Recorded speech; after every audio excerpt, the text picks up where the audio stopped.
नमस्कार, स्वागत है आप सभी का आप सभी के पसंदीदा कार्यक्रम मसला में, और मैं हूं आपके साथ ज्योति आर्या। हरियाणा में राजनीतिक पार्टियों की लगातार चल रही तैयारियों के बीच बयानबाजी का दौर भी जारी है। विधानसभा चुनाव की तैयारियों में जुटी भारतीय जनता पार्टी ने सभी 90 विधानसभा क्षेत्रों के लिए प्रभारी और संयोजक नियुक्त किए हैं। बीजेपी प्रदेश अध्यक्ष मोहनलाल बडौली ने वरिष्ठ नेताओं को हलकों की जिम्मेदारी सौंपी है। वहीं करनाल सीट के लिए प्रभारी रमेश कश्यप और संयोजक अशोक भंडारी को बनाया गया है। पहले इस सीट से 9.5 साल तक पूर्व मुख्यमंत्री और वर्तमान में केंद्रीय मंत्री मनोहर लाल विधायक रहे और अब मुख्यमंत्री नायब सिंह सैनी 6 बार के विधायक और पूर्व मंत्री अनिल विज के हलके अंबाला कैंट में संजय शर्मा को प्रभारी और संजीव सोनी को संयोजक बनाया गया है। इस बात का जिक्र इसलिए भी अहम हो जाता है क्योंकि टिकट वितरण में हलका प्रभारियों और संयोजकों की सिफारिश अहम रहती है। अब ऐसे में प्रभारी और संयोजक कितना पार्टी को मजबूत करेंगे और हल्केवार क्षेत्रों में कितनी मजबूती से अपनी पार्टी के जो लोग हैं अपनी पार्टी के बातों को, विचारों को लोगों तक पहुंचा पाएंगे, ये बड़ी बात है। ये तो देखने वाली बात होगी। लेकिन उधर इनेलो प्रमुख अभय सिंह चौटाला का भी एक बड़ा बयान सामने आया, जिसमें उन्होंने कहा कि अगर प्रदेश में हमारी सरकार बनी तो हम बीजेपी और कांग्रेस दोनों से 20 साल का हिसाब लेंगे। दरअसल रोहतक के नाजमंडी में संयुक्त कार्यकर्ता सम्मेलन में अपने संबोधन के दौरान उन्होंने ये बात कही है और साथ ही महत्वपूर्ण एक और बात उन्होंने कही।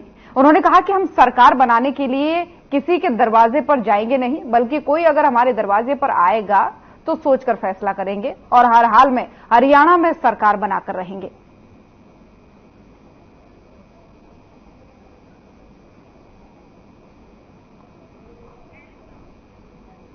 तो जैसे जैसे चुनाव नजदीक आ रहे हैं, राजनीतिक पार्टियों की जो सरगर्मियां हैं और जो बयानबाजी है वो तेज होती जा रही हैं, क्योंकि कम से कम समय अब बचा हुआ है। लगभग 1 महीने बाद तो आचार संहिता ही प्रदेश में लग जाएगी, लेकिन उससे पहले जो है पार्टियों की अपनी तैयारियां, अपनी बैठकें, अपनी मीटिंग्स और अपनी जो रैलियां हैं उन पर और मजबूती से कार्यकर्ता लोगों के बीच पहुंच रहे हैं। और इसी बीच जो है बीजेपी ने अभी एक और बैठक की और 90 विधानसभाओं के लिए संयोजक और प्रभारियों की नियुक्ति कर दी है। और कितनी मजबूती से अपनी पार्टी की बात, अपनी पार्टी का संदेश और अपनी सरकार के कामों को ये लोगों के बीच रख पाएंगे, ये तो देखने वाली बात होगी। लेकिन उधर विपक्षी पार्टी कांग्रेस भी लगातार जो है बयानबाजी भी कर रही है और हल्कोवार जाकर के अपनी जो कांग्रेस की हरियाणा मांगे हिसाब यात्रा है उसको भी प्रमुखता से लोगों के सामने पहुंचकर तमाम सारी जो सरकार की खामियां वो निकालते रहते हैं उनको भी पहुंचा रही है और अपने एजेंडे को भी लोगों तक रखती हुई नजर आ रही है। लेकिन दूसरी तरफ क्षेत्रीय दलों का जो गठबंधन हुआ है इनेलो और बसपा का, उनकी तरफ से भी लगातार संयुक्त कार्यकर्ता सम्मेलन किए जा रहे हैं और इन सम्मेलनों में आगे आने वाले विधानसभा चुनाव की रणनीति लगातार तैयार की जा रही है। हर वर्ग को कैसे साधा जाएगा, क्या कुछ एजेंडे होंगे, क्या कुछ मुद्दे इस बार चुनाव में होंगे, उन सभी चीजों पर चर्चा यहां पर की जा रही है। लेकिन इस बीच जो है एक बयान भी सामने आया इनेलो की तरफ से। इसमें कहा गया कि इस बार हर हाल में प्रदेश में इनेलो की सरकार बनेगी और ये भी कहा गया कि अगर गठबंधन की नौबत आती है तो हम किसी के दरवाजे पर नहीं आएंगे, लेकिन अगर कोई हमारे दरवाजे पर आता है तो उस पर विचार किया जाएगा। और इन्हीं सब तमाम मुद्दों पर आज भी चर्चा करने वाले हैं। चर्चा के लिए मेहमानों का पैनल हमारे साथ जुड़ चुका है। सबसे पहले परिचय उनका आपसे करवा दूं। रामराजी शर्मा जी प्रवक्ता बीजेपी के तौर पर हमारे साथ जुड़ गए हैं। अंश वत्स जी प्रवक्ता कांग्रेस हमारे साथ जुड़ चुके हैं। अनुसूरा जी प्रवक्ता इनेलो के तौर पर हमारे साथ जुड़ चुकी हैं। आप सभी मेहमानों का बहुत बहुत स्वागत है। पहला सवाल रामराजी शर्मा जी आप ही से ले लेते हैं।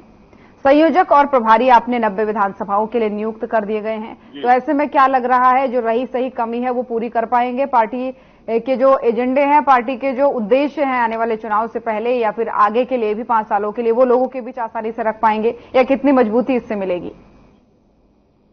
देखो ज्योति जी, जैसा आपके मालूम है विश्व में सबसे बड़ा संगठन है हमारा, सबसे बड़ी पार्टी हमारी, और जिस तरह से इनकी नियुक्ति हुई है, हमारे प्रदेश अध्यक्ष जो खुद संगठन कौशल है, इससे पहले महामंत्री थे प्रदेश के, तो उन्होंने बहुत ही अनुभवी और संगठन कौशल प्रभारियों की नियुक्ति की है। प्रभारी भी और संयोजक भी दोनों मैं समझता हूं अनुभवी लोग लगाए गए हैं और इनका बहुत निश्चित तौर पर बहुत लाभ होगा। और जिस तरह से हमारा संगठन आगे बढ़ रहा है, हमने बूथ कमेटियां तक गठित हो गई हैं। कांग्रेस ने तो अभी संगठन भी नहीं बनाया है, हमने बूथ कमेटियां ही बना ली हैं, हमने प्रमुख भी हमने बना लिए हैं, शक्ति प्रमुख भी हमने बना लिए हैं। तो हमारा तो चलता रहता है। नेताओं के प्रवास चल रहे थे अभी पीछे हमारे, अभी मंत्रियों के प्रवास चल रहे थे, तो मैं समझता हूं जिस तरह से हमारी पार्टी काम कर रही है और माननीय मुख्यमंत्री जी जनता के बीच में रहते हैं, भाई वो और एक संयोग है ज्योति जी, बहुत अच्छा संयोग बैठ रहा है। भाई विश्व के सबसे लोकप्रिय और ताकतवर प्रधानमंत्री आदरणीय नरेंद्र जी मोदी जी का आशीर्वाद हमारे ऊपर, और चाणक्य की भूमिका में है जो हमारी पार्टी के चाणक्य हैं, लोह पुरुष हैं, सरदार पटेल जी के बाद में जो बहुत ही पॉपुलर हैं और बहुत ही मैं समझता हूं स्ट्रॉन्ग गृह मंत्री जी हैं आदरणीय अमित शाह जी, उनकी चाणक्य नीति, मनोहर जी का आशीर्वाद, और जो राम लक्ष्मण की जोड़ी है प्रदेश अध्यक्ष जी की और हमारे मुख्यमंत्री जी की, ये दोनों जनता के बीच में रहते हैं और जन जन को भारी है और निश्चित तौर पर इनका लाभ होगा। इनके ये सारे अनुभवी हैं और जिस तरह से जनता आशीर्वाद दे रही है, पहले क्या होता था ज्योति जी, पहले जिस पार्टी का हरियाणा में भी आज तक ये प्रथा रही है, जिस पार्टी का सेंटर में शासन होता है प्रदेश की जनता उसी पार्टी को पसंद करती है। जैसे पहले कांग्रेस का सेंटर में सरकार थी तो प्रदेश में भी कांग्रेस की सरकार बनी, अब ऐसे ही हमारी भाजपा की सरकार है तो प्रदेश में भी हमारी सरकार बनी, अब तीसरी बार हमारी सरकार बनी, माननीय मोदी जी हमारे प्रधानमंत्री बने, तो ऐसे ही जनता ने मन बना लिया है भाई हमारी सरकार भाजपा की सरकार तीसरी बार आने जा रही है, नायब सैनी जी दूसरी बार मुख्यमंत्री बनने जा रहे हैं और कांग्रेस की काट की अंधी जो नीति वो चढ़ चुकी है और कांग्रेस की जो झूठ की दुकान थी बंद हो चुकी है। जनता अपने आप को ठगा महसूस करी है। जैसे कांग्रेस ने झूठ बोला भाई संविधान बदला जा रहा है, संविधान खतरे में है, संविधान बदला जा रहा है, और कांग्रेस ने झूठ बोला आरक्षण खत्म किया जा रहा है, आरक्षण खत्म किया जा रहा है। अरे कोई संविधान को बदल सकता है क्या? आरक्षण को खत्म कर सकता है क्या? उन्होंने झूठे गारंटी कार्ड बांट दिए, बहनों के खाते में 1 लाख आ रहा है, 8,500 रुपये महीना आ रहे, फटाफट फटाफट फटाफट, वो खटाखट फटाफट वाले भागे भागे फिर रहे हैं और बहनें पीछे पीछे दौड़ रही है। और ये और मैं बता दूं ज्योति जी, ये भाजपा में संभव है। जिस तरह से किसान का, मजदूर का बेटा, गरीब का बेटा हमारे देश का प्रधानमंत्री बन सकता है, हमारा मुख्यमंत्री बन सकता है, और एक आदिवासी महिला हमारे देश की राष्ट्रपति बन सकती है, ये भाजपा में संभव है। कांग्रेस में तो राजा का बेटा राजा बनेगा, एमएलए का बेटा एमएलए बनेगा, सीएम का बेटा सीएम बनेगा, एमपी का बेटा एमपी बनेगा। कांग्रेस में तो ऐसा है। और जिस तरह से किसान मजदूर के बेटे, गरीब के बच्चों को 3 पीढ़ी खाली चली, को चपड़ासी नहीं लगा था, आज हमारी सरकार बिना खर्ची बिना भर्ती के मेरिट के आधार पर नौकरियां दे रही है, उसका भी बहुत फायदा हो रहा है। हर गांव में से किसी में से 2 बालक नौकरी लग गए, किसी में से 5 बच्चे नौकरी लग गए। तो मैं समझता हूं, और कच्चे कर्मचारियों को जिस तरह 1,20,000 ये कच्चे कर्मचारी थे बेचारे, ये कच्चे वो थे जो कांग्रेस के टाइम और पहले सरकारें रही हैं, वो ठेकेदारी प्रथा में लगाते थे। हमने इनके लिए बहुत अच्छा वो इसको चुनावी घोषणा बता रहे हैं। ये जो पक्की नौकरियां मिली है तो उसको कांग्रेस वाले हो चाहे अन्य पार्टियां हो, वो सब इसको चुनावी घोषणा बता रहे हैं। चलो वो कुछ भी मान के चले, हमने तो एक माननीय मुख्यमंत्री ने उदारतापूर्ण काम किया है, ये बहुत अच्छा काम किया है। पहले ठेकेदार 2-4 महीने में हटा देता उनको, फिर पैसे लेकर फिर लगा देता, फिर उन्हें 2-4 महीनों में फिर पैसे लेकर फिर हटा देता, फिर कर देता। ये मुख्यमंत्री जी ने बहुत अच्छा काम किया, मैं इनके लिए उनको बधाई देता हूँ। लेकिन वो ये भी कह रहे हैं कि भाई पक्का करने का काम आपने कर दिया, लेकिन जो एनएचएम कर्मचारी है उनकी आप नहीं सुन रहे हैं, सभी विपक्ष कह रहा है। नहीं, उनकी सुन रहे हैं, उन्हीं का तो किया ये। और नई भर्तियां जिस तरह से सबसे ज्यादा भर्तियां हमने करी, बहनों की 30,000 कोठड़ियां, ज्योति जी 30,000 कोठड़ियां उनका भाई। मैं आगे चर्चा आपसे करूंगी और कई सारे मुद्दे हैं चर्चा करेंगे। सारी बहनें कह रहे हमारा भाई कोठड़ी ले जा रहे हैं, अरे नाय भाई कोठड़ी ले जा रहे, हमारा भाई कोठड़ी ले जा रहे हैं। चलिए ठीक है, आगे मैं चर्चा करूंगी इस पर विस्तार से। और भी मेहमान हमारे साथ बने हुए, अंश वत्स जी प्रवक्ता कांग्रेस के तौर पर हमारे साथ बने हुए।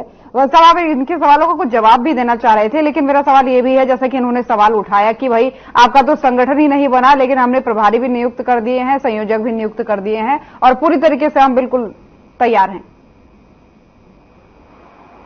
सबसे पहले आपके सभी दर्शकों को मेरा नमस्कार और मेरे को पैनलिस्ट मेरा नमस्कार। देखिए, ये कितनी भी कोशिश कर रही है, इन्होंने लोकसभा चुनाव से पहले भी पन्ना प्रमुख तक की अपना संगठन को ले गए थे, लेकिन क्या नतीजा रहा हम सबके सामने है। ये 5 लोकसभा सीटों को गवा के बैठ चुके हैं। तो पन्ना प्रमुख उस समय कहाँ मौजूद थे? और अब ये जो सवाल खड़े करते रहते हैं, इन्होंने पूरे 10 साल यही सवाल खड़ा किया कि कांग्रेस का तो भैया संगठन ही नहीं है। बगैर संगठन के भी अगर हम 5 सीटों को अगर हम लेकर आते हैं लोकसभा में और 46 विधानसभा में अगर हम बढ़त बनाते हैं, तो उससे ये स्पष्ट है कि भाजपा को कहीं ना कहीं अपनी नीति पे और काम करने की जरूरत है कि किस प्रकार से अब वो पन्ना प्रमुख को छोड़ के वो जनता तक पहुंचने की कोशिश करें। आप पन्ना प्रमुख बना लेंगे, लेकिन जब तक आप जनता के साथ सीधा संवाद नहीं करेंगे तब तक क्या होगा? आप फिर 2-4 ट्रेन में चले जाओ, वहां पे जाके 2-4 फोटो खिंचवा लो, हाथ हिला लो, से जनता आपसे थोड़ी ना लुभान्वित होती है। जनता ये देखती है कि आप जनता के बीच में जाके जनता की परेशानी को कैसे सुनते हो। हरियाणा मांगे हिसाब और यात्रा जो हम कर रहे हैं उसमें हम जनता से सीधा संवाद करने का काम कर रहे हैं। भारत जोड़ो यात्रा हमने की थी, जिसमें हमारे नेता आदरणीय राहुल गांधी जी ने सीधा संवाद किया था।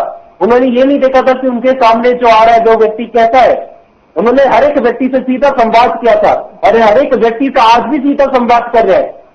आज वो लोकसभा में नेता विपक्ष है, लोकसभा में नेता विपक्ष होने के बाद में सुल्तानपुर में वो जाते हैं तो वहां पे एक मोची से मिलते हैं, अगले दिन उसको सिलाई मशीन गिफ्ट करते हैं। जब उसने अपनी परेशानी व्यक्त की वो लोको पायलट से मिलते हैं। ऐसे कौन से वर्ग नहीं है जिससे राहुल गांधी जी नहीं मिल रहे? ऐसा कौन सा वर्ग नहीं है जिससे हमारे हरियाणा प्रदेश के नेता नहीं मिल रहे? सभी वर्गों से मिल रहे हैं, सभी वर्गों को साथ लेकर चलने की बात करते हैं।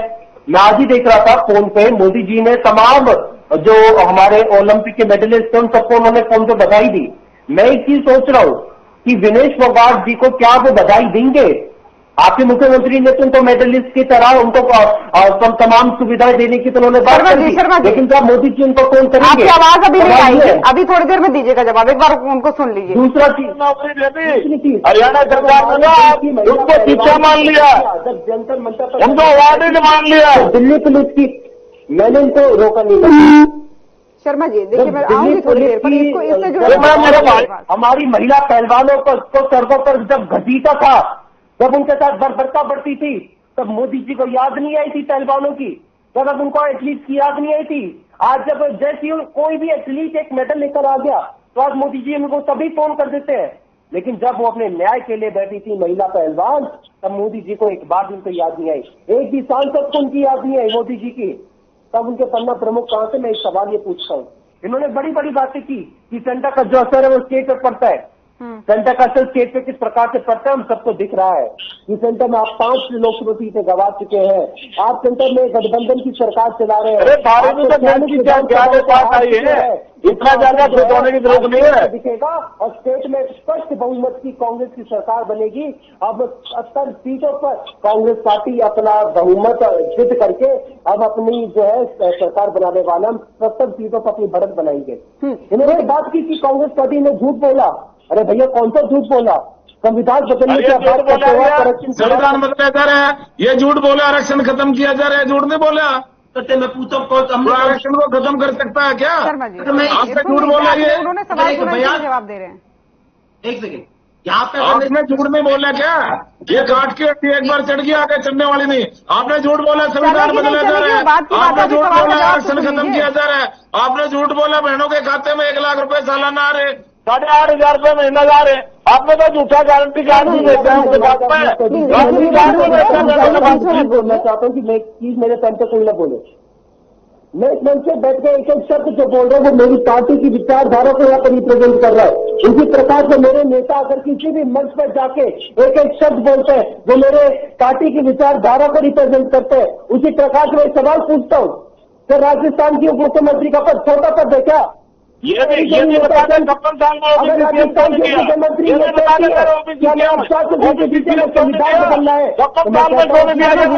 बीच में मत बोलिए, मैं लौटूंगी। अभी पूरा घंटा रखा हुआ, पूरे घंटे भर की डिबेट है, थोड़ा सा सुन लीजिए। मोदी जी का आपके जनक क्या था? अमित शाह जी का उनका आशीर्वाद नहीं था? आपके राजस्थान के उप मुख्यमंत्री कह रहे कोई छोटा मोटा नेता थोड़ी ना कह रहा है। आपके लोकसभा के मेरठ के प्रत्याशी अरुण गोविल जी कह रहे थे, आपकी अयोध्या के प्रत्याशी लल्लू सिंह जी कह रहे थे, आपकी राजस्थान की प्रत्याशी ज्योति मिर्जा जी कह रही थी कि कोई छोटे नेता है। यानी आप किसी भी नेता को आप टिकट देते लोकसभा का, लोकसभा में, यानी जहाँ पे इस देश की सबसे बड़ी संसद में, इस देश की सबसे बड़ी पंचायत में। चलिए ठीक हो गया, बहुत बड़े ठीक है। ये टॉपिक रोज उठता है, लेकिन यहाँ पर व्हाट्सएप, ठीक है मैं आगे बढ़ूंगी, अनुजी के पास जाऊंगी, लेकिन उससे पहले आपने एक बात कही थी, ठीक है व्हाट्सएप में आपकी बात को समझ गई। मेरा एक और सवाल सुन लीजिए, जो आपने ही बोला था। आपने बोला था कि क्या बधाई देंगे विनेश फोगाट को, क्या उससे बात करेंगे? देखिए ट्वीट भी किया था प्रधानमंत्री ने, और साथ ही अभी वो भारत वापस आई नहीं है, आएंगी तब की तब देखेंगे। आए तो सही, पहले मनु भाकर जी आई, वो मिल रही हैं सभी से, उसके बाद से अभी धीरे धीरे आएंगे तब की तब। देखिए ट्वीट तो किया था, इस बात से तो इनकार नहीं करेंगे आप? ट्वीट किया था। हरियाणा सरकार ने मेडल जो सिल्वर मेडलिस्ट होती है उसकी सारी सुविधाएं देने का ऐलान किया, इस बात से भी आप इनकार नहीं कर सकते? हम तो कह रहे हैं उनको गोल्ड मेडल की तमाम सुविधाएं मिलनी चाहिए थी उनको। तमाम हमारी बेटी जो है, इस हरियाणा की गौरव जो है, इस देश का गौरव जो है, ओलंपिक में वो गोल्ड ला सकती थी। लेकिन सवाल ये है कि जो उनके तमाम न्यूट्रिशनिस्ट थे वो सब लोग कहाँ थे, उन्होंने क्यों ध्यान नहीं रखा?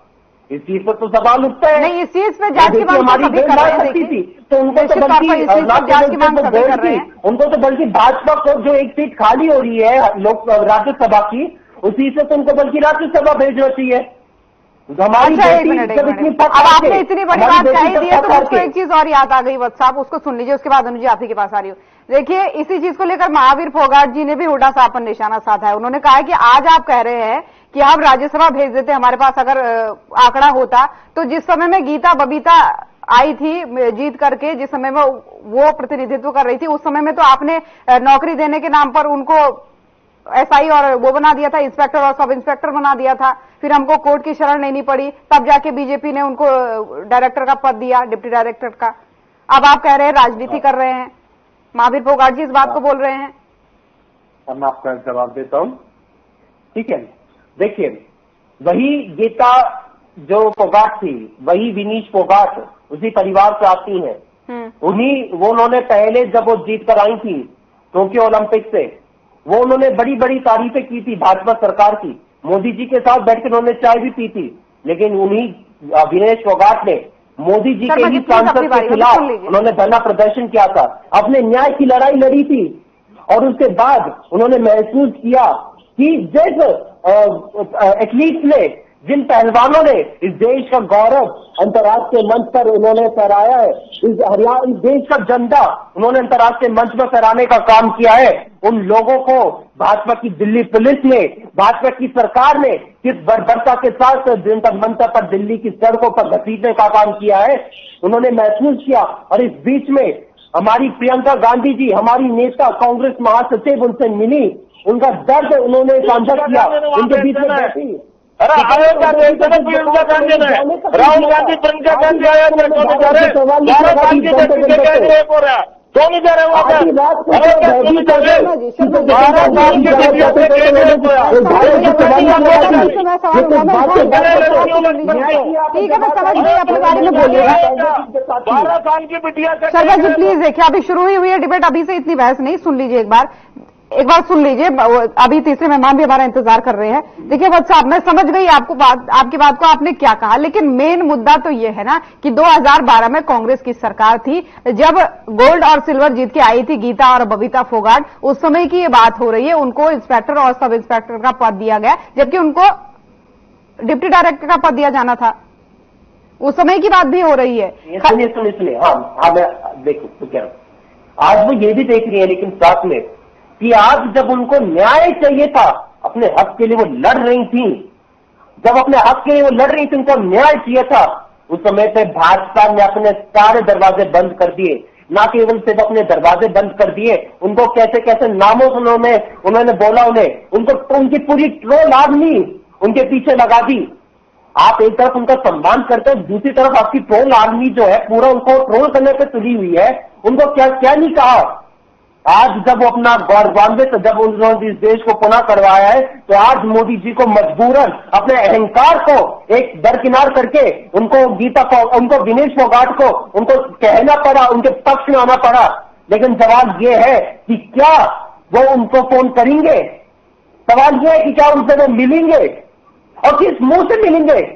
जब वही बेटी जब दिल्ली की जनता मंत्र पर तो ये बात हो रही है कि मिलेंगे तो भी सवाल करेंगे, हम खड़े करेंगे, नहीं मिलेंगे तो भी सवाल खड़े करेंगे। इस पर आगे चर्चा करूंगी। वत्स साहब और भी मेहमान हमारे साथ हैं।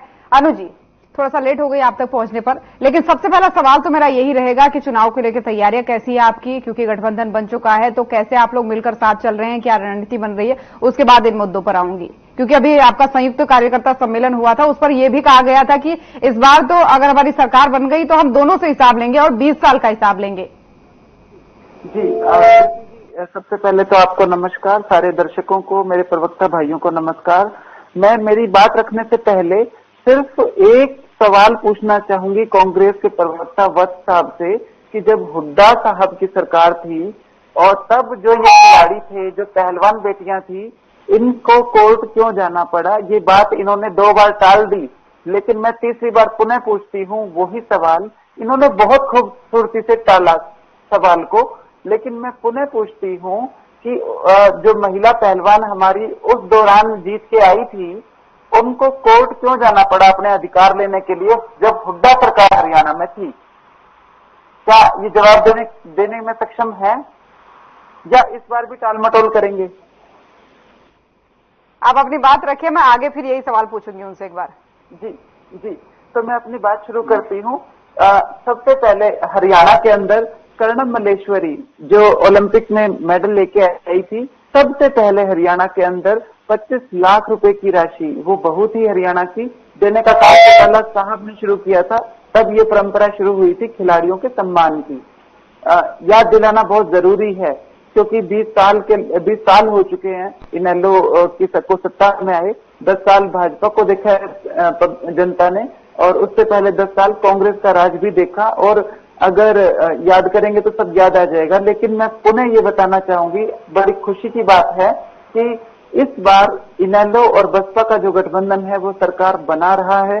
हालांकि पिछली बार भी अगर हमारी पार्टी के अंदर टूट ना होती तो 2019 में ही सत्ता में इनेलो आ रही थी, तो जनता भी बड़ी दुखी थी कि इनेलो के अंदर जो कुछ हुआ। लेकिन इस बार हमारा वोटर सब देख चुका है, समझ चुका है, और हमें साथ भी मिल गया है मायावती जी का, बसपा पार्टी का।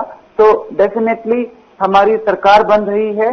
पूरे राज्य के अंदर जिला स्तरीय सम्मेलन चल रहे हैं लगातार, और जो जोश है, चाहे वो इनेलो का कार्यकर्ता हो चाहे बसपा का कार्यकर्ता हो, बिल्कुल जोर शोर से कार्यक्रमों को कामयाब करने में लगा हुआ है। और मैं यहाँ बिल्कुल डेफिनेटली कहूंगी कि भाजपा और कांग्रेस दोनों जो नेशनल पार्टियां हैं, इनको जैसे अभी मेरे भाजपा के प्रवक्ता कह रहे थे कि हमने पन्ना प्रमुख बना लिए हैं, जनता इस बार पन्ने पाड़ के भगाएगी इनके। लोकसभा में हालांकि 5 पन्ने तो पाड़ दिए इनके, जो बचे हुए पन्ने हैं वो भी फाड़ने का काम करेगी। लोकसभा चुनाव में मजबूरी थी जनता की कि भाजपा, लोकसभा चुनाव में मजबूरी थी जनता की कि भाजपा को हराने के लिए उन्होंने सेंटर में जो प्रमुख अलायंस था, जो केंद्र में था, उसको वोट डालना पड़ा चाहते ना चाहते हुए। लेकिन अब हरियाणा के चुनाव है, विधानसभा चुनाव है, अब कोई मजबूरी नहीं है। लोग अपना मुख्यमंत्री चुनेंगे, क्षेत्रीय मुद्दों पे वोट डालेंगे और इनेलो बसपा गठबंधन को मजबूत करेंगे। उसके बाद मैं आना चाहूंगी, क्योंकि मैंने सारा सुना है दोनों प्रवक्ताओं को बहुत शांति से। ठेका प्रथा हरियाणा में शुरू करी कांग्रेस ने हुड्डा साहब के राज में, और आज ये प्राइवेटाइजेशन के खिलाफ और ठेका प्रथा के खिलाफ जब बोलते हैं तो बड़ी हंसी आती है कि आप लोगों ने ठेका प्रथा शुरू की थी। ओल्ड पेंशन स्कीम बंद हुई हुड्डा साहब के राज में। सेंटर ने हालांकि ओल्ड पेंशन स्कीम बंद करी थी, लेकिन राज्यों पे छोड़ दिया था, और हरियाणा के अंदर हुड्डा साहब थे सत्ता में। हरियाणा के अंदर ओल्ड पेंशन स्कीम बंद करने का काम हुड्डा साहब ने किया। जनता को मैं कहूंगी कि थोड़ा सा जब इलेक्शन का समय हो तो हिस्ट्री उठा के देखा करिए कि किसके राज में क्या फैसले हुए थे। उसके बाद मैं एक चीज और कहना चाहूंगी कि कांग्रेस के अंदर भी तो 2 महिला पहलवान हैं। एक तो खैर चली गई भाजपा में, किरण चौधरी, वो कांग्रेस की पहलवान थी कुछ समय पहले तक, और एक पहलवान और हैं जिनको हुड्डा साहब टिकने नहीं दे रहे। एक तो खैर चली गई, और जो महिला पहलवान और बची हैं, मेरे को लगता है एक बार हुड्डा साहब उनके साथ ही बाउट करने में लगे हैं। तो ये महिला पहलवानों की बात करते हैं, लेकिन अपनी पार्टी की महिलाओं को जिस तरीके से प्रेशराइज करके, पीड़ित करके, और सिर्फ महिलाओं को ही नहीं, काफी दलित नेताओं के साथ भी इन्होंने ऐसा किया, मारपीट तक करी। और चाहे वो अशोक तंवर जी हों, कुलदीप बिश्नोई जी हों, अब कुमारी शैलजा हैं, और अभी तो टू बी कंटिन्यूड चल रहा है। तो कांग्रेस के लिए मैं ये कहूंगी कि छाछ तो बोले, छालनी भी के बोले, जिसमें 70 छेद। आपने महिलाओं के साथ क्या किया? आपने एससी समाज के साथ क्या किया, उनका नेतृत्व तो आपको सुहाया नहीं। आपने अगर बहुत लोग हैं जिनके साथ क्या किया वो प्रदेश की जनता जानती है। बसपा और इनेलो का जो गठबंधन है ये डेफिनेटली हमारा जो पिछड़ा वर्ग है, जो एससी समाज है और जो सामान्य वर्ग है, तीनों को जोड़ के और जो जाति की राजनीति, जो धर्म की राजनीति भाजपा और कांग्रेस करती हैं, इनके दोनों के मुंह पे करारा तमाचा मारने का काम ये गठबंधन करेगा और पूरी मजबूती से हम लड़ेंगे और पूरी तैयारियां हो चुकी हैं। ठीक है, चलिए शर्मा जी आपके पास एक बार फिर से आते हुए पहले तो आप जवाब दीजिए जो आप बीच में बोलना चाह रहे थे। जब अनु जी कुछ बोल रही थी तो आपको जवाब देना था, वो दीजिए, उसके बाद फिर मैं अपना प्रश्न करूं। शर्मा जी, इन्होंने कहा था अभी कि हमारी सरकार के बारे में कि तीसरी बार हमारी सरकार आ रही है, ये अभी ये कह रही थी, तो मैं इनको बताना चाहूंगा जनता जनार्दन के आशीर्वाद से तीसरी बार हमारी सरकार आ रही है और नायब सैनी जी दूसरी बार हमारे मुख्यमंत्री बनने जा रहे हैं। और दूसरा मैं भाई से पूछना चाहूंगा, भाई ये हिसाब मांगने चले हैं, अरे कल भी मैंने ये क्वेश्चन कराया था, आज भी आपसे क्वेश्चन कर रहा हूं, पहले अपना हिसाब तो दे दो मेरे भाई। हिसाब मांगने काबिल होगा वही तो हिसाब मांगेगा। आप 56 साल का हिसाब दो, आपने एससी बीसी समाज से, ओबीसी समाज से आपने मुख्यमंत्री क्यों नहीं बनाया? हमने 56 साल में ओबीसी समाज से मुख्यमंत्री बनाया और आगे भी यही चेहरा हमारा मुख्यमंत्री रहेगा। आगे भी नायब सैनी जी हमारे मुख्यमंत्री रहेंगे, अगला मुख्यमंत्री भी हमारा यही रहेगा और इन्हीं की अध्यक्षता में हम चुनाव लड़ेंगे। क्या आपकी पार्टी एससी बीसी समाज का कोई सीएम चेहरा डिक्लेयर करेगी? पहले तो ये बताइए आप। फिर आप हिसाब मांगने चले हैं, आप ये भी हिसाब दीजिए किसान की जमीन सस्ते भाव में अपने अड़बली सेक्शन। तो हम किसी के पास जाएंगे नहीं, जो हमारे दरवाजे में आएगा फिर हम फैसला करेंगे, फिर सोचेंगे। देखो हमारा तो भगवान की कृपा से हमने तो जरूरत पड़ेगी नहीं। ज्योति जी हमारी तो वैसे सरकार आ रही है तो क्योंकि काम इतना बढ़िया कर दिया मुख्यमंत्री। 30,000 बहनों की कोठली लेके गए परसों और मैंने कई बहनों से पूछा, मैं बोला है कि अच्छा लग गया यू, बोला भाई मौज कर दी हम तो आगे भी इस समय ले आवांगे और यू हर साल हमारी कोठली पहुंचाया करेगा मुख्यमंत्री। हलने को दिया आज तो घरवाला के लिए भी हम जाके परिवार के लिए भी लड़ाई कर लेंगे, इसकी बुराई भी को नहीं सुना हम तो। अरे ऐसा मुख्यमंत्री पहली बार आया हरियाणा में, सारी बहना में कोठली दे रहा और फिर लोग कह रहा बेबे मैं खड़ा हूँ तारा गिल है, तारा गिल ने रिपोर्ट दिया उसके बाद देख ले दूसरे है अपना तो हिसाब दे ले। पहले 56 साल में ओबीसी समाज का सीएम क्यों नहीं बनाया? ये तो हिसाब देते पहले।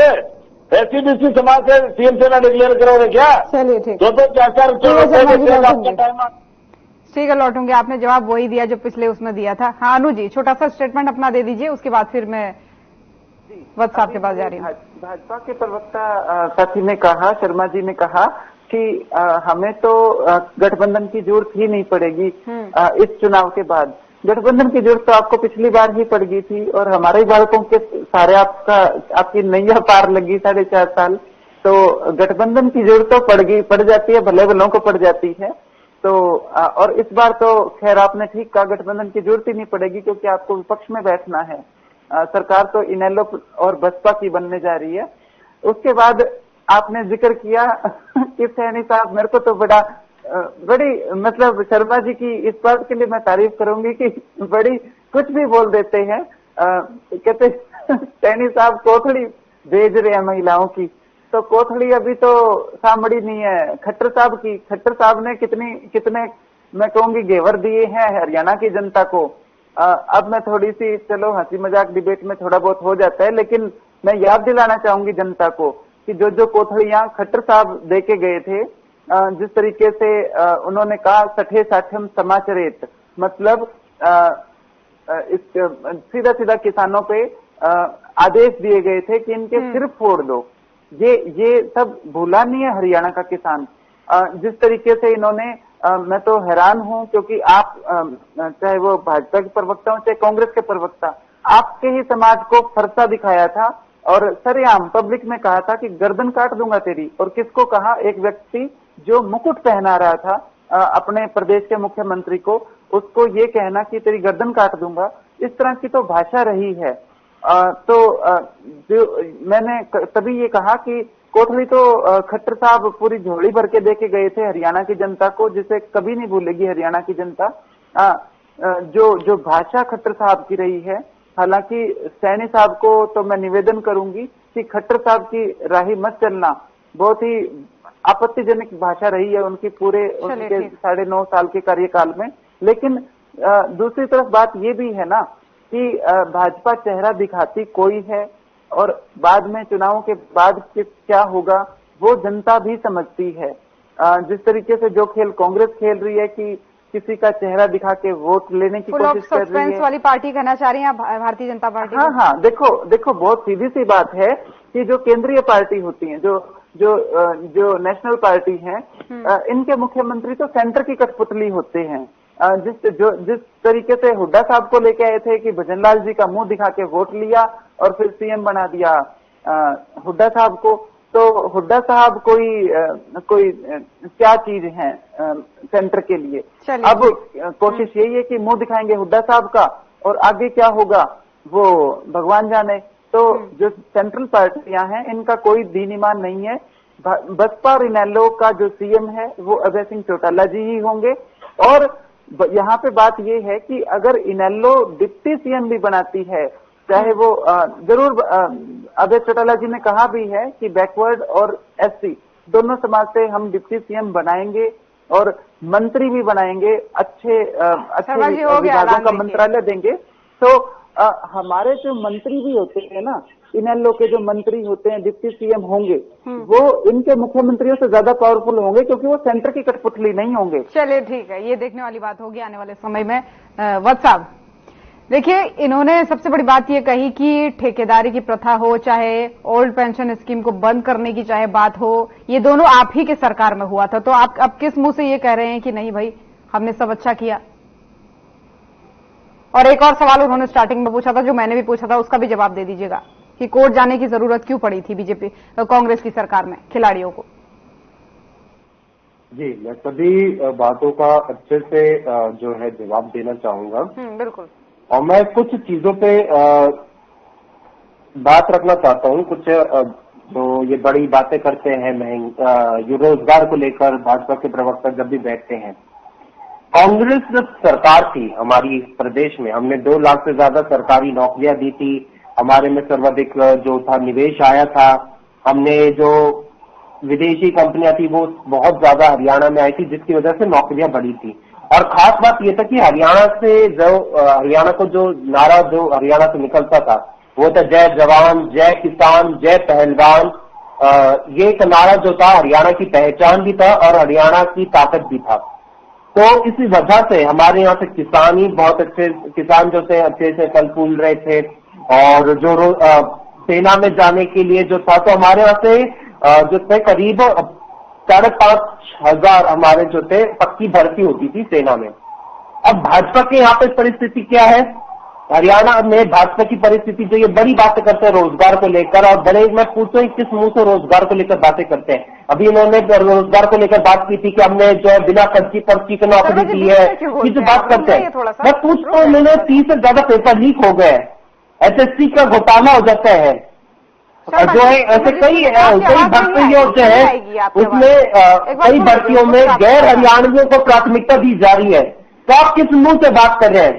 6 वर्षों से हरियाणा जो है वो बेरोजगारी में बढ़ रहा है, ये केंद्र सरकार की आंकड़ा कहता है।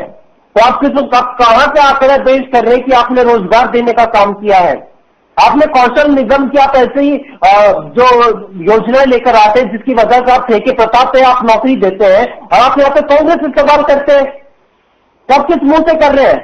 आपने यहाँ हरियाणा में इतने सारी जो है विदेशी कंपनियां भारत छोड़ के गई हैं, जिसकी वजह से कई लोग जो है हमने तो बल्कि विदेशी कंपनियां लेकर आए थे, इनके राज्य में तो ये हुआ कि डंकी रूट से तो कई जो हरियाणा के नौजवान थे वो विदेश जाने पर मजबूर है रोजगार की वजह से। ठीक है, उस मुंह से रोजगार को लेकर अपनी छाती पीटने का काम करते हैं। अग्निवीर योजना आप लेकर आते हैं, जिसकी वजह से हमारे कार्यकाल में 5,500 जो थे युवा जो है वो सेना में जाते थे। आपके कार्यकाल में ये जो है संख्या घटकर हो गई है 914 अग्निवीर जो है वो सेना में भर्ती होते हैं। और उसमें से भी कुछ लोग जो है वो पक्के होंगे, बाकी के सारे तो विरोध कर देंगे। आरक्षण की बात भी तो कही गई है उनके लिए, 10% आरक्षण देंगे। ये सब घोषणाएं कब की जा रही है?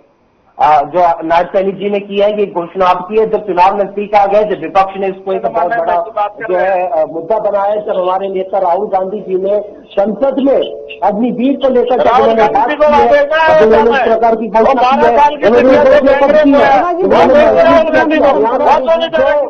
है, जय जवान जय किसान जय पहलवान से जाना जाता था, वहां पे उन्होंने जब महसूस किया कि बहुत बड़ा एक वर्ग जो है अग्निवीर का, उन्होंने जब भाजपा को वोट नहीं दिया, उसके बाद उन्होंने ऐसी घोषणा की है। मैं पूछता हूँ कि ये योजना जो थी ये आज तो आई नहीं है, ये योजना तो पहले से आ रखी है, उन्होंने पहले ये घोषणा क्यों नहीं की थी? पहले क्यों घोषणा नहीं की थी? शर्मा जी वो कह रहे हैं कि जब राहुल गांधी जी ने संसद में पुरजोर तरीके से इस मुद्दे को उठाया तो अब जाकर के चुनाव आने वाला है, इसलिए भी ये घोषणा की गई। अगर आपको घोषणा करनी ही थी ये आरक्षण की अग्निवीरों के लिए तो उस समय में की होती जब ये योजना लागू की गई थी। ये बहुत पुरानी बात बता रहा है, जिस दिन योजना लागू हुई थी उसी दिन घोषणा करती थी, इनको पता ही नहीं, तभी घोषणा करती थी। और अग्निवीर तो बहुत बढ़िया योजना है भाई, एक तो वेल ट्रेंड वो हो जाएंगे, दूसरा हर इंडस्ट्री वाला चाहे अग्निवीर मिले मेरे को, कुछ तो वहीं रह जाएंगे, जो आ जाएंगे सरकार ने उनके लिए आरक्षण दे दिया, आर्म लाइसेंस में उनको प्राथमिकता दी जाएगी। और फिर सरकारी नौकरियों में जैसे फायर ब्रिगेड है, फायर ब्रिगेड को वेल ट्रेंड पीपल मिल जाएंगे। और फिर सबसे बड़ा जो लाभ है इसका, मैं आपको बता दूं, जो मोटा लाभ हमारे देश को होगा, हमारी आंतरिक सुरक्षा मजबूत हो जाएगी, क्योंकि जहां फौजी रहता है वह वेल डिसिप्लिन होता है, वहां पे अफरा तफरी नहीं बचती। बांग्लादेश का क्या हाल हो गया, बांग्लादेश का देखो ना क्या हाल हो गया। मनु भाकर को ब्रांड एम्बेसडर भी बना दिया है, ये घोषणा भी इस बीच असीम गोयल ने कर दी है, तो इस पर भी टिप्पणी चाहूंगी। और मैं बताने लग रहा आपको। अच्छा, दूसरा ये राहुल गांधी की बात कर रहे हैं, अरे और प्रियंका गांधी की, लड़कियों लड़ सकती हो, राहुल गांधी प्रियंका गांधी, वो 12 साल की बिटिया से गैंगरेप हुआ है, उस परिवार के आंसू पूछने क्यों नहीं जा रहे? अरे क्यों नहीं जा रहे? ये बात का जवाब देना। चलो ठीक है, उस पर भी मैं चर्चा करूंगा, लेकिन एक छोटा सा जवाब शर्मा जी दे दीजिए, फिर मुझे आगे बढ़ना है। जी, एक छोटा सा जवाब मुझे दे दीजिए। इनका कहना है कि मेरी आवाज आप तक पहुंच पा रही है? हाँ जी, हाँ जी, हाँ जी। इनका कहना है कि पहले तो ये कहते हैं कि आप कुछ कर ही नहीं रहे हैं, फिर जब आप घोषणा करते हैं तो फिर चुनाव की बात आ जाती है कि आपने चुनाव को देखकर ये घोषणा की है। तो इस विरोधाभास को कैसे मिटाएंगे आप, इस कंफ्यूजन को कैसे मिटाएंगे विपक्ष का? आ रही हूं उसके बाद वत्स साहब आपके पास आ रही हूं। देखो, हमारी सरकार है, ये जनहित की सरकार है, ये गरीब मजदूर किसान छत्तीस बरादरी की सरकार है, सभी तबके की सरकार है, और जो जनहित के लिए संभव होगा सरकार उसको जरूर करेगी। ये कुछ भी कहते रहे, हमने इनसे कोई परमिट लेना है क्या? इनसे हमने कोई करेक्शन सर्टिफिकेट बनवाना है? जनता ने करेक्शन सर्टिफिकेट हमारे को दे रखा है। एक छोटा सा सवाल एक छोटा सा और देखिए, उन्होंने ये कहा है कि हमारी जो यात्रा है लोगों के बीच हम इसलिए जा रहे हैं कि उनकी परेशानी को सुन सके। आपके जो ये संयोजक है, जो आपने प्रभारी नियुक्त कर रखे हैं, ये कोई लोगों की समस्या सुनने वाले नहीं है। देखो, हमारी समस्या तो हमारे मुख्यमंत्री जी जनता के बीच में रहते हैं, हमारे प्रदेश अध्यक्ष जी बीच में रहते हैं, हमारे एमएलए मंत्री जनता के बीच में रहते हैं। जनता की समस्या तो हम अपना आप ही सुन लेते हैं, तो हम जनता के खुद ही बीच में रहते हैं। ये क्या है, इनने 2-4 सीटें ये हथिया ली, ठगी टोरी करके, ये झूठ बोल के इनकी काट की इंडी एक बार चढ़ गई, आगे चढ़ने वाली नहीं है। इन्होंने झूठ बोले आरक्षण खत्म किया जा रहा है, कोई आरक्षण खत्म कर सकता है? इन्होंने झूठ बोल चुके हैं। समय की थोड़ा सा पाबंदी है, एक बार वत्स साहब को सुन लेते हैं, फिर लौटूंगी शर्मा जी आपके पास। वत्स साहब जल्दी से अपनी बात रखिए। वो वाले सवाल का जवाब आपने दिया नहीं, ठेकेदारी प्रथा और ओपीएस पे जो सवाल उठाया था उन्होंने। हाँ, पहली बात तो कांग्रेस पार्टी ने ही ये ऐलान किया है, कांग्रेस पार्टी ने ही 2024 का लोकसभा चुनाव और हमारा उससे पूर्व के तमाम जो हमारी राजस्थान में सरकार थी, उस समय से हमने ही ओपीएस वहां पे लागू किया और हमने ही आगे उसका जो आगे अगला चुनाव था वो भी हमने ओपीएस से ही लड़ा था। हिमाचल में हमने ओपीएस का वादा किया और हमने हिमाचल में ओपीएस लागू करके दिया। आज वहां पर किसी भी कर्मचारी से पूछ लीजिए, आज हर कर्मचारी ये कहता है कि ओपीएस जो है आपने हमें दिया है, इस भाजपा की सरकार से तो हमें बिल्कुल भी उम्मीद नहीं थी। आज तमाम कर्मचारी जो है ओपीएस की जब कांग्रेस ये मांग करती है तो उसे वो खुश होते हैं। और यहाँ पे जो ये बात कर रहे थे अग्निवीर को लेकर, मैं आपको एक किस्सा दिखाता हूँ, ये अखबार में आया था। ये एक अग्निवीर उत्तर प्रदेश का था, वो छुट्टी पर, उसने वहां से सेना से ट्रेनिंग ली, वो छुट्टी पर घर आया, कम वेतन का बहाना करके उसने सेना में वापस जाने का मन छोड़ दिया। उसके बाद वो टैक्सी बुक करता था, बंदूक की नोक पे लोगों को लूटने का काम करता था। ऐसे करके उसने इस प्रकार से, हम यही मुद्दा जो थे कि देश की आंतरिक सुरक्षा को लेकर जो हम बात कर रहे थे, आज वो जो है वो प्रमाणित होता जा रहा है किस प्रकार से। और ये इकलौता ऐसा आंकड़ा, ऐसे इकलौता केस नहीं है, ऐसे बहुत सारे मामले जो है आज सामने आ रहे हैं कि लोग बाग आज अग्निवीर बनने के नाम पे सेना में जाते हैं, वहां से सेना में से बंदूक की ट्रेनिंग, हथियारों की ट्रेनिंग लेते हैं, और उसके बाद ऐसा हो रहा है। और ये वो किस तरह से अखबार में छपा है, और उसके बाद मैं आपको ये दिखा रहा हूं, ये वो तस्वीर है, अगर आपको देख पा रही है, इसमें लाल टी शर्ट में जो आदमी है वो अग्निवीर है, और जिसको पुलिस ने अभी हिरासत में लिया है। तो जो राहुल गांधी जी जो बात कर रहे थे अग्निवीर को लेकर, उस चीज का जो बहस था आज इस देश में वो पूरा होता दिख रहा है। और ये जो बड़ी बात करते हैं आप कि हमने झूठ बोलकर हमने ये 24 का लोकसभा चुनाव लड़ा था, अरे भैया हम नरेंद्र मोदी जी नहीं थे, हमारे नेता ने जो भी बात की थी हमने मंच से एकदम सच बात की थी। आपके नेता के मैं बयान सुना दूं, अरे भैया हमारा तो अभी आप अपना कांग्रेस का मैनिफेस्टो निकाल के दिखा दीजिए, जो आपने झूठ बोला था कि आपसे मंगलसूत्र ले जाएंगे, कौन से पन्ने पे लिखा, आप दिखा दीजिए कि बहनों के मंगलसूत्र ले जाएंगे, कौन से पन्ने पे लिखा है कि जो मुसलमान है, ज्यादा बच्चे पैदा करने वाले लोग हैं, उनको इस देश की सारी संपत्ति सौंप दी जाएगी, कौन से मैनिफेस्टो में लिखा है? पहले मोदी जी ने अयोध्या में 12 साल की बिटिया का आतंक जा रहे, आप ये बता दीजिए 12 साल की बिटिया का सूत्र छीन लिया जाएगा अयोध्या में, किसे रोका है, किसे रोका है की बात एक बोलने के लिए एक दूसरे के बीच में कांग्रेस और बीजेपी कांग्रेस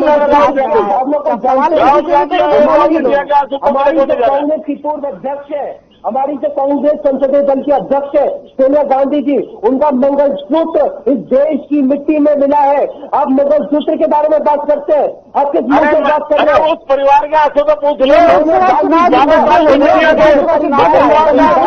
हो गया, अब जो होना था हो गया। लोकसभा चुनाव, विधानसभा चुनाव पे आते हैं। इंदिरा गांधी जी उनका किस प्रकार से गोली मारकर आतंकवाद के चलते किस प्रकार से उनको गोली मारकर उनकी हत्या कर दी गई थी। राजीव गांधी जी उनका किस प्रकार से उनको इस प्रकार से उनका हत्या कर दी गई थी कि जिसका मैं यहाँ पे बात भी नहीं कर सकता। एक परिवार जिसने शहादत दी है, एक महिला जिसका मंगलसूत्र जेल की मिट्टी में मिला है, आप देश के प्रधानमंत्री मंगलसूत्र को लेकर बात करते हैं। आप किस मुंह से एक दूसरे से आप एक दूसरे के बीच में बहुत ही ज्यादा बोलते हैं। अकेले बोलना होता है तो आपका जवाब लिमिटेड होता है, लेकिन दूसरा अगर बोल रहा है तो जवाब अनलिमिटेड हो जाता है। मैं लड़कियों लड़ सकते तो नहीं जा रही हूँ परिवार के हाथों को तुम्हें वहां पे नहीं बोलता हूँ। शर्मा जी देखिए, बार बार टोकती हूँ, अच्छा नहीं लगता है। जब आपकी बारी थी मैं किसी को नहीं बोलने देती हूँ बीच में, लेकिन आप बार बार बीच में बोलेंगे तो फिर मुझे टोकना पड़ेगा। के बारे में लेकर बात कर था कि हम क्यों महिलाओं के साथ खड़े नहीं होते। एक सवाल पूछता हूँ आपसे, अभी हाल फिलहाल का बात है, विनीत फोगाट के साथ इस देश के प्रधानमंत्री क्यों नहीं खड़े रहे? इस देश की जो उस समय की महिला बाल विकास मंत्री थी स्मृति ईरानी जी, वो विनीत फोगाट के साथ क्यों नहीं खड़ी रही? सवाल ये है। चलिए ठीक है, दोनों को रोक रही हूँ मैं, क्योंकि एक दूसरे के बीच में आप हरियाणा के जो पूर्व मुख्यमंत्री थी मनोहर लाल सेपरेटली तो बोलने आप एक दूसरे को देंगे ही नहीं, मैं दोनों को रोक रही हूँ। ठीक है, सवाल पे सवाल आ रहे हैं, जवाब कोई नहीं देगा। वो उधर से सवाल करेंगे, आप उधर से सवाल करेंगे, जवाब देने की मंशा किसी की नहीं। दोनों को रोक रही हूं मैं, दोनों की ऑडियो डाउन करवा रही हूं। अनु जी एक फाइनल कमेंट भी दीजिए। और इन्होंने जो कहा था कि जब मैंने कहा कि क्या वो लोगों के बीच में जाकर के परेशानी सुनेंगे, तो उन्होंने कहा था कि हमारे सभी मंत्री, चाहे मुख्यमंत्री, चाहे हर एक कार्यकर्ता, वो लोगों के बीच में रहता है और लोगों की समस्याएं सुनता है। जी ज्योति जी, मैं बहुत ही ध्यान से देख रही थी इन दोनों की जो ये ओम शांति ओम बना रखी थी ना, एक चुटकी सिंदूर की कीमत। ये नेशनल पार्टियों के प्रवक्ता टीवी चैनल पे बैठ के क्या कर रहे हैं? मंगलसूत्र खेल रहे हैं। अरे ये मेलोड्रामा जनता को नहीं चाहिए। ये 1970 की फिल्मों में होता था कि मंगलसूत्र छीन लेंगे, ऐसा हो जाएगा, वैसा। ये शोभा नहीं देता, सीरियस बात करनी चाहिए। मैं पुनः ये पूछती हूँ कि एक तो कांग्रेस के प्रवक्ता थे कि हरियाणा के अंदर किसी भी कर्मचारी से पूछिए जिसने कांग्रेस का राज देखा है कि ओल्ड पेंशन स्कीम किसके राज में बंद हुई थी। प्रधानमंत्री कौन था और मुख्यमंत्री कौन था। प्रधानमंत्री अटल बिहारी वाजपेयी जी थे और उन्होंने फैसला छोड़ा था राज्यों की सरकारों पे। हुड्डा सरकार के राज में ओल्ड पेंशन स्कीम बंद हुई थी। कोई भी कर्मचारी ये बात आपको बता सकता है, हालांकि कोई गुलाबी गैंग का कर्मचारी है, कोई कांग्रेसी है, वो बेशक चिल्लाए कि हुड्डा साहब पेंशन दिलाएंगे, लेकिन बंद करने वाले भी हुड्डा साहब थे। उसके बाद अभी तक भी हमें इस बात का जवाब नहीं मिला कि हुड्डा साहब के राज में जो पहलवान थे वो कोर्ट में क्यों गए थे अपने हक लेने के लिए। तीसरी बात मैं एक और जोड़ना चाहूंगी कि ये जो किसान के वोट चाहती है कांग्रेस कि भाजपा ने किसानों को मार दिया, बिल्कुल मार दिया, लेकिन ये वही कांग्रेस है जिसने 3 काले कानून ड्राफ्ट किए थे। आज भी यूट्यूब पे बयान पड़ा है, वक्त आपको सुनना चाहिए। राज्यसभा के अंदर खड़े होके इनके युवराज दीपेंद्र हुड्डा कह रहे थे कि ये कानून लागू हो जाएंगे तो 2-2 फुट के आलू होंगे। तब सुषमा स्वराज जी ने समझाया था कि आप किसान के बच्चे हो, आलू 2 फुट के नहीं हुआ करते। तो सब कुछ ऑन रिकॉर्ड है, सब कुछ पड़ा है यूट्यूब पे, लोग देख सकते हैं। उसके बाद आपने कहा कि जनता के बीच में रहते हैं, तो देखिए जनता के बीच में अगर कोई पार्टी का नेता रहता है तो ये बड़ी अच्छी बात है। मैं गैर जरूरी विवाद नहीं करूंगी कि नहीं हम ही रहते हैं, बिल्कुल रहना भी चाहिए, लेकिन अगर जनता के बीच में रहते हैं भाजपा के लोग तो इतना बुरा प्रदर्शन क्यों हुआ लोकसभा चुनाव में। आपके तो पन्ना प्रमुख तक बन चुके हैं, आपका संगठन विश्व का सबसे बड़ा संगठन है, उसके बावजूद 5 सीटें आप हार गए, और वो भी तब जब विपक्ष नकारा था, बिल्कुल नाकारा विपक्ष, गठबंधन भी कर लिया था, उसके बावजूद 5 सीटों पे कांग्रेस सिमट गई और अहंकार इनको ले डूबा, जिसकी वजह से तीसरी बार मोदी जी प्रधानमंत्री बने। लेकिन अब हरियाणा के इलेक्शन है, इनेलो बसपा का गठबंधन बहुत मजबूती से लड़ेगा। चश्मा चढ़ गया हाथी पे, चोट मारेंगे कांग्रेस और बीजेपी की छाती पे। चलिए ठीक है साहब, छोटा सा फाइनल कमेंट आपसे भी चाहूंगी। जी जैसे हमारी इनेलो की प्रवक्ता और भाजपा की प्रवक्ता ने बात किया कि जनता के बीच में रहना चाहिए, मैं ऐसा मानता हूं कि जनता के बीच में रहना चाहिए, और इसी वजह से हमारे नेता जो है, चाहे वो बात भारत जोड़ो यात्रा की, भारत जोड़ो नया यात्रा की, हरियाणा मांगे हिसाब से यात्रा की, हमारे नेता जो है वो जनता के बीच में रहकर तमाम इन बीते लंबे समय से जनता के बीच में रहने का काम कर रहे हैं। वही भाजपा की अगर मैं बात करूं तो भाजपा के नेता जो है किस प्रकार से जनता के बीच में जाते हैं। एक महिला उनके सामने अपनी परेशानी रखती है तो उसको हरियाणा के पूर्व मुख्यमंत्री कहते हैं कि तुझे सिखा पढ़ा के भेजी गई है, और अगर एक महिला उनके सामने अपना दुपट्टा रख देती है तो एक नैतिकता होती है कि आप उसके दुपट्टा को वापस उसके शरीर पे रखें, लेकिन उसको उसके दुपट्टा सहित किस प्रकार से हरियाणा के पूर्व मुख्यमंत्री उसको धक्का मार के बाहर निकाल देते हैं। एक महिला उनके सामने अपनी बात रखती तो कहते कि तुझे हम चंद्रयान पे बिठा के तुझे चांद पे भेज देंगे। इस प्रकार से अगर इनके नेता जो है जनता के बीच में बात रखते तो मैं कहता हूं कि उनको जनता के बीच में जाना ही नहीं चाहिए। अगर आप जनता के बीच में रहकर जनता बात न करके जनता का अपमान करने का काम करते हैं। और यही बात जो इनेलो की प्रवक्ता ने बात की किसानों को लेकर 3 काले, ठीक है कंक्लूड करिएगा, समय की पाबंदी है। ठीक है बस साहब, आप सभी मेहमानों को बहुत बहुत धन्यवाद हमारे साथ इस खास चर्चा में जुड़ने के लिए और अपना समय देने के लिए। तो चुनाव जैसे जैसे नजदीक आ रहे हैं, पार्टियों की तैयारियां तो तेज हो ही रही हैं, लेकिन बयानबाजी भी तेज है। इस बीच भारतीय जनता पार्टी ने 90 विधानसभाओं के लिए प्रभारी नियुक्त किए और साथ ही संयोजक भी नियुक्त किए। तो फिलहाल आज के मसले में इतना ही। नमस्कार।